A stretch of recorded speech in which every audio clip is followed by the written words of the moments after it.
Están en la parte de arriba y para echarse a volar. Batera gabe, pero jarri se ve, a ver que altzara.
Auzolanarekin amestu genuen.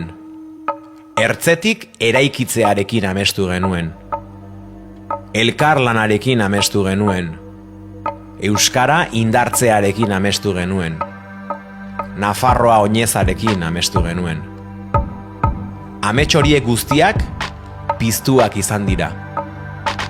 Orain, piztutako aztarna ekologikoa konpentsatzearekin amesten dugu. Ekialdetik hegan libre ibiliko diren hegazti eta ugaztunekin amesten dugu. Amalurrari, trukean ezer itxaron gabe, eman digun guztia bueltatzearekin amesten dugu. Eta begiak irekita amesteko gogoa dugunez, emandakoa oinez basoaren bidez bueltatzea erabaki dugu. Oraingoan ere, belaunaldiak batuta, eta gure mintzarekin egin dugu. Gure aztarna utzi diogu amalurrari. Onats Zangotzaldeko izkribu anitza.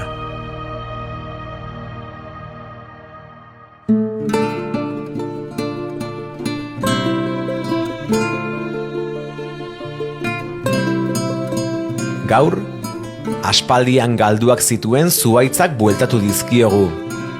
Horretarako, baso bioanitza landatu dugu Zangozako sotoan. Amalurrarentzat hosto zabalak. Gaur, aterpea izan dezaten eta ekosistemarentzat egiten duten lana egiten jarrai dezaten, xagusarrentzat adia kutsak jarri ditugu ikastolan eta ibai ertzean.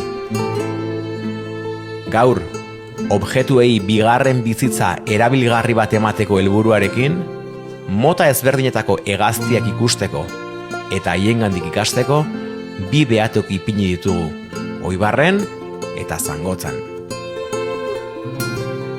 Gure amalurra indartzeko, ertzetik eraikitzeko, Zangotzako ikastola sustatzeko, gure txikiak handi egiteko.